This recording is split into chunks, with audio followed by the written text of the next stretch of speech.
Hey Matt, so I am what you might charitably call an adult, and being an adult I have responsibilities and things I have to fulfill on a weekly basis, from working to earn money, seeing people and doing things. I still like to indulge in my hobbies, pastimes and things that I generally just like doing, even if they're not strictly completely adult. What I mean by that is I like to go back to things that I enjoy doing and watching and consuming occasionally, even if they're meant for people slightly younger. It's things that I've maybe grown up with from watching a TV program or playing a video game that I played 10, 20 years ago. Yu-Gi-Oh! Of course, originally was one of the biggest trading card games on the planet. Probably still is, I'm not really sure. At the time, it had an anime based off it, or the anime was based off a manga, and I think the cards were based off the manga, or the manga was based off the cards, something like that. However, I loved the anime, I loved the card game. As a child growing up, I didn't have a lot of Yu-Gi-Oh cards. I kind of just accumulated a small deck from somewhere through different people and means. But I didn't play the physical card game. What I played was the video games whenever I could get my hands on them. However, I consider myself a very intermediate player of the game through the medium of video games and the rules and different strategies. However, looking at the product now, it is so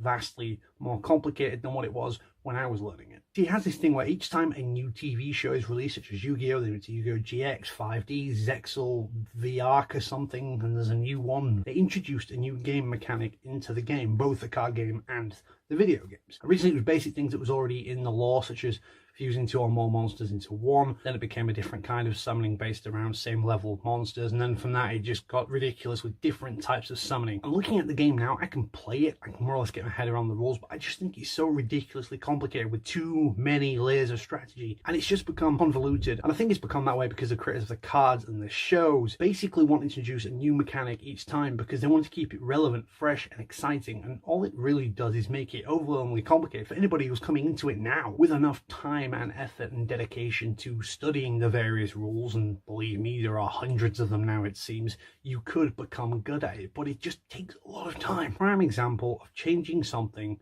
for changing's sake. Why change a winning strategy? You know, some variation of that phrase. And I think that is something they should take into account before introducing these new rules. And of course, this can be applied to so many different things in life. And this is where I turn to you, Matt. I would like to know if there are any instances that you have come across in your life through something you've done, someone else has done, something you consume regularly, change for the sake of changing, as opposed to furthering the thing to be better. Just a quick heads up, Matt. Next week, I will be at the YouTube space in London on Wednesday, so that's when I usually film my videos. So I may get my video up late on the Thursday night, or it may be Friday morning, depending, and I apologize if not. But then again, I still do work out punishment for you because your video went 1 second over last week, and I'm pretty sure you owe another punishment thinking about it. It certainly matters that we stick to our rules without adding new convoluted ones.